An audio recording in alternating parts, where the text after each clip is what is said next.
말씀, 하나님의 보호하심을 받는 교회, 그 세상 속에 파송된 증인의 역할을 감당하게 될 때 하나님의 교회, 고난을 겪는다 해도 결국에 하나님의 생기로 다시 살아나 하나님께 영광을 돌리는 그러한 승리의 공동체가 바로 교회이다 라는 것을 말씀해 주시는 그런 귀한 본문입니다.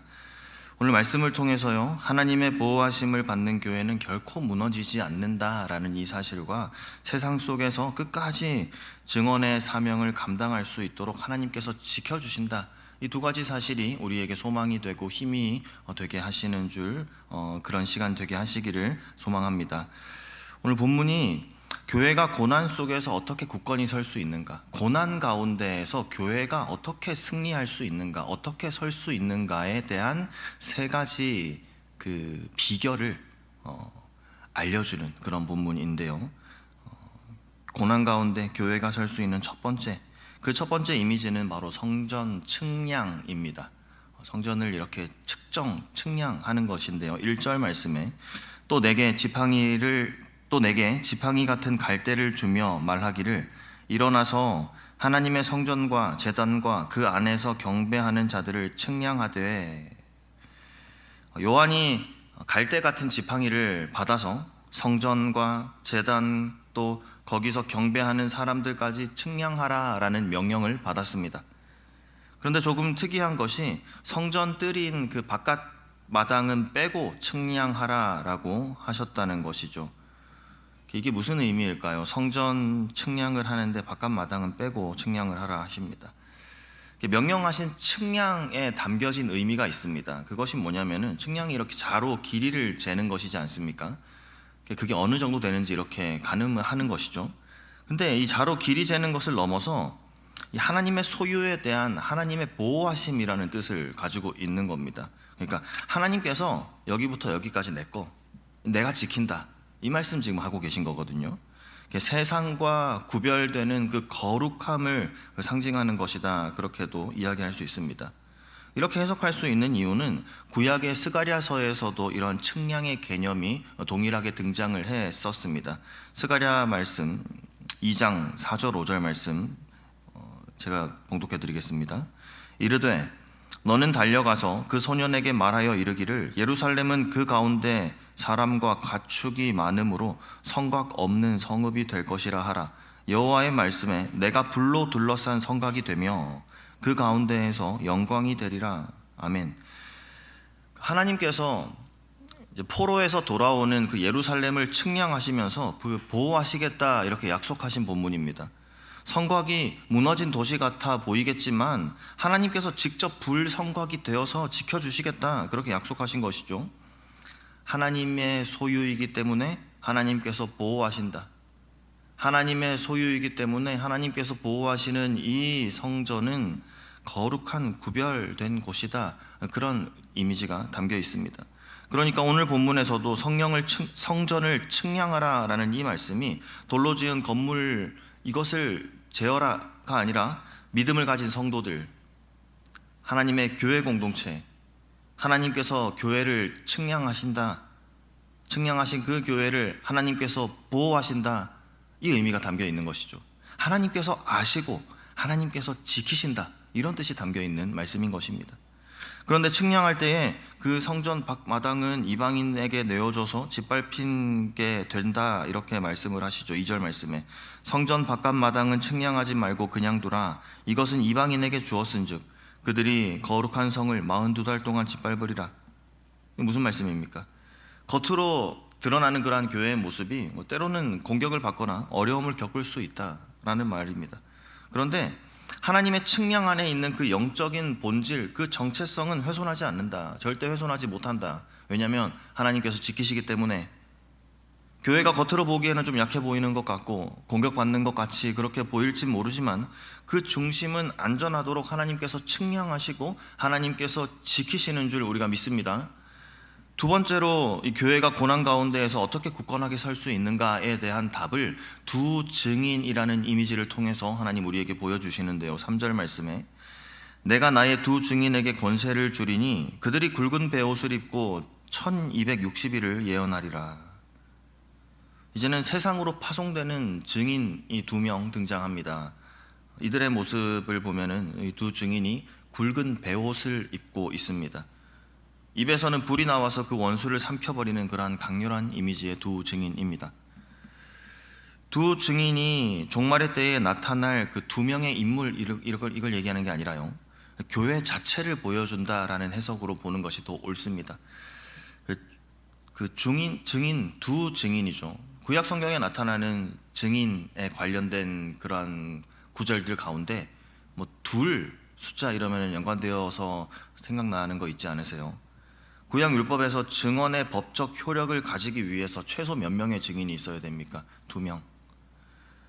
두 증인 의미하는 것은 참되고 신실한 증언을 의미한다, 이렇게 볼 수 있는 것이고요. 또 이들을 가리켜서 오늘 본문이 이야기할 때 사용된 그 감람나무와 등대라는 이 표현도 해석을 할 때 스가랴서의 말씀을 이렇게 비추어서 또 가져올 수 있는 것이죠.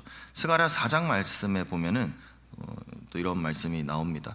두 감람나무가 순금 등잔 때에 기름을 공급합니다. 그래서 꺼지지 않는 빛을 밝히는 이미지로 그렇게 두 감람나무에서 감람나무의 기름을 공급받아서 꺼지지 않는 순금 등잔대, 이 이미지가 나타나는데요. 이게 의미하는 것이 뭐냐니까 두 감람나무가 하나님 앞에 기름 부음 받은 자들을 의미하는데 이 이미지가 오늘의 본문의 이미지와 직접적으로 연결되는 것이죠. 교회가 성령의 기름 부으심을 받아서 세상 속에서 꺼지지 않는 빛을 비추는 그러한 선지자의 역할을 감당하는 선지자 공동체, 하나님께로부터 공급받은 성령의 능력으로 빛을 세상으로 이렇게 비추어 세상을 밝게 하는 그 선지자 공동체가 바로 교회다, 이 말씀하고 있는 겁니다. 쉽게 말해서 교회가 세상 속에서 선지자들처럼 하나님의 뜻을 밝히는 그 역할을 감당해야 한다, 그 사명을 받았다라는 것이죠. 세상 속에 꺼지지 않는 등대가 되어야 한다는 것입니다. 계속해서 살펴보는데 그 두 증인이 입고 있는 옷 또한 우리가 참 익숙하게 성경 속에서 보던 옷이죠. 굵은 베옷을 입고 있습니다. 굵은 베옷 하면 또 탁하면 척이지 않습니까? 성경에 나오는 굵은 베옷은 언제 입는 옷입니까? 회개를 상징하는 옷 아닙니까? 회개와 애통을 상징하는 그런 옷. 그러니까 교회는 세상 가운데에서 빛이 되어야 하고 드러나게 해야 됩니다. 세상과 타협하는 것이 아니라 오히려 세상의 죄를 지적하고 회개를 촉구하는 그런 메시지를 선포해야 한다라는 것을 보여주는 것이죠. 그 입에서 나오는 그 선포되는 하나님의 말씀인데요, 그 권세가 있다, 권능이 있다, 능력을 가진 강력한 하나님의 말씀이시다, 이겁니다. 이 종합적인 모습을 이렇게 전체적인 모습을 다 이렇게 종합적으로 살펴볼 때 이 두 증인의 이미지를 통해서 보여주는 것은 교회는 그냥 보호받는 안전지대에만 머무는 그런 것이 교회가 아니라 세상 속에서 보냄을 받아서 담대하게 진리를 선포해야 할 사명을 가지고 있는 것이 교회이다. 그리고 그렇게 선포하게 하시는 하나님의 말씀에는 권능이 있다, 권세가 있고 힘이 있다. 종말의 때에 세상 가운데 보냄받은 두 증인의 모습처럼 하나님께서 우리 교회를 통해서 하나님 말씀을 선포하게 하시는 그 사명 감당하게 하실 줄 믿습니다. 하나님께서 맡겨주신 그 사명을 우리의 힘이 아니라 하나님께서 주시는 그 능력으로 감당하는 이 원칙 또한 오늘 말씀을 통해서 알게 하여 주셨죠. 우리의 힘, 우리의 능으로 감당하는 것이 아니라 두 감람나무에서 공급받은 그 기름으로 순금 등잔대가 빛을 비추었던 것처럼 우리 교회도 하나님께서 맡겨주신 그 하나님의 말씀을 이 세상 가운데 가감없이 선포하라. 세상과 타협하지 말고 그 죄를 지적하고 드러내며 회개할 것을, 하나님께 돌아올 것을 선포하라. 그 사명을 감당할 때에 하나님 주시는 능력이 그 사명의 근원이 되기를, 하나님께서 주시는 그 능력으로 말미암아 우리가 담대하게 세상 가운데 맡겨진 사명을 감당할 수 있는 교회가 우리 교회 되게 하시기를 간절히 소망하는 것입니다. 이어지는 말씀에서요, 하나님께서 하나님의 교회를 보호하십니다. 동시에 세상으로 파송된 그 두 증인이라고도 말씀하십니다. 그런데 이 증인의 길이 이어지는 말씀에 보면 순탄하지만은 않겠구나라는 것을 또한 짐작하게 하는 것이죠. 7절 말씀입니다. 그들이 그 증언을 마칠 때에 무적행으로부터 올라오는 짐승들이 그들과 더불어 전쟁을 일으켜 그들을 이기고 그들을 죽일 터인즉. 이 증인들이 결국에 짐승이라 불리는 그 존재에게 죽임을 당하게 되고, 또 10절에 보면 세상 사람들은 그 모습을 보면서 기뻐한다 막 이렇게 나옵니다. 이 모습을 우리가 어떻게 받아들여야 할까요? 그럼 교회가 패배하는 것입니까? 교회의 실패입니까? 이 모습을 보면서 우리가 떠올리는 모습이 있습니다. 예수 그리스도의 십자가 그리고 부활하심의 승리, 이 사건을 떠올리게 하는 것이죠. 즉 이 두 증인들이 죽은 모습, 겉으로 보면 완전한 실패 같습니다. 하지만 성경은 이 일이 언제 일어나느냐, 그 증인들이 증언을 마칠 때에 일어나는 일이다, 그렇게 이야기하고 있는 것이죠. 7절 말씀 시작하면서 그들이 그 증언을 마칠 때에, 이것이 바로 교회가 고난 속에서 어떻게 굳건히 일어설 수 있는지를 보여주는 세 번째 이미지다, 이렇게 말씀드릴 수 있습니다. 고난 때문에 사명이 이제 좌초되었습니까? 고난 때문에 사명을 감당하는 것이 이제는 실패가 된 것입니까? 그것이 아니다라는 것이죠. 사명이 중간에 끊어진 것이 아니라 오히려 맡겨진 사명을 모두 잘 완수했습니다. 그 후에 하나님께서 허락하시는 과정이구나라는 것을 살펴볼 수 있죠.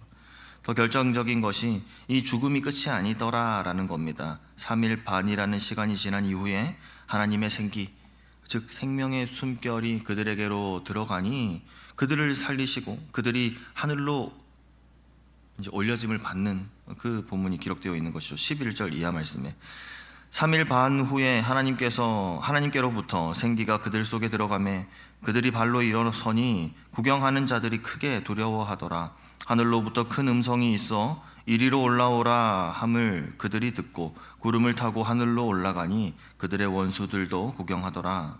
아멘. 교회가 아무리 극심한 고난과 박해를 받는다 해도, 심지어 죽음과도 같은 그러한 시련을 겪는다고 해도 그것이 결코 패배가 아니다라는 것입니다. 오히려 하나님의 능력으로 다시 일어나서 궁극적인 승리와 영광에 참여하게 된다는 그러한 소망의 말씀이 오늘 본문입니다. 그렇기 때문에 하나님 안에서의 고난은 결코 끝이 아니다라고 우리의 삶 속에서 또한 적용해 볼 수 있는 것이죠. 부활과 승리로 가는 과정 가운데 하나님께서 허락하시는 그러한 시련인 것이구나. 설교를 시작하면서 고난 가운데 교회가 굳건히 설 수 있는 것 어떻게 가능한가, 그 드렸던 질문에 우리가 말씀 속에서 그 답들을, 그 비결들을 발견할 수 있었습니다. 한번 요약해서 정리를 해보면, 첫 번째로 교회는 측량된 성전입니다. 측량하면 이제 보호하심, 이게 같이 연관되어 기억을 하시면 좋겠습니다. 교회는 하나님의 측량 안에 있기에 본질적으로 보호하심을 받는 것이 교회다, 그런 줄 믿습니다. 두 번째로 교회는 두 증인입니다. 교회는 세상 속에 진리를 증언하도록 부르심을 받았고, 또 하나님께서는 힘과 능력이 되어 주신다는 것이죠. 교회의 사명을 감당하게 하셨는데 하나님께서 힘이 되어 주시는구나, 하나님께서 능력 되어 주시는구나. 첫 번째로 하나님께서 보호하시는구나. 세 번째로는요, 교회는 하나님의 생기로 부활합니다. 하나님의 생명의 숨결로 부활하는 것이 교회입니다. 교회는 심지어 죽음과 같은 고난 겪는다 할지라도 결국에 하나님의 생명력으로 다시 일어나 승리하는 것이 교회이구나. 이 말씀을 통해서 우리가 그것을 확신합니다. 오늘 주신 이 말씀을 우리의 삶으로 가지고 들어와서요, 이제 측량된 성전 안에 있는 우리의 믿음을 한번 살펴보기를 원하는 것이죠. 우리의 신실함, 우리의 신실함의 수준 지금 어떻습니까? 교회의 공동체가 세상 속에 감당해야 할 두 증인으로서의 사명과 아주 밀접하게 연결되어 있습니다. 우리는 이 공동체의 신실함을 대변할 만큼 우리 개인의 신실함 한번 돌아보며 잘 점검해 봐야 할 것 같습니다. 우리가 교회입니다. 교회가 우리입니다. 하나님의 보호하심을 받는, 하나님의 사명을 받아 세상으로 파송된, 시련과 박해 속에서도 결국에는 하나님께서 그 생명으로 승리하게 하실 교회가 바로 우리입니다. 내가 교회입니다. 한 사람의 견고함이 공동체 전체의 증언과 어려움을 이겨내게 하는 그러한 힘이 되는 줄 우리가 기억을 하면서요, 오늘 주신 말씀처럼 우리는 혼자가 아닙니다. 그리고 나의 삶이 나 혼자만의 삶이 아닙니다. 책임감을 가지고 교회를 사랑하는 마음만큼 내 삶을 잘 맡겨진 우리의 삶을 그 시간들을요 소중하게 잘 관리해 나가는 것이, 또 맡겨진 사명답게 살아가는 것이 오늘 하나님 우리에게 주시는 그러한 하나님의 뜻인 줄 믿습니다. 우리 함께 기도하실 때에 하나님, 측량된 성전 안에 살아가는 자로 살게 하여 주시옵소서. 우리 이렇게 기도하면 좋겠습니다. 두 증인의 사명을 감당하게 주님 그렇게 살게 하여 주시옵소서. 고난이 와도 하나님의 생기로 다시 일어나는 교회, 그 교회가 바로 우리의 모습이 되게 하여 주시옵소서. 우리가 이렇게 기도할 때에 우리의 결단 위에 은혜와 생명을 더하여 주실 줄 믿습니다. 아멘. 함께 기도하겠습니다.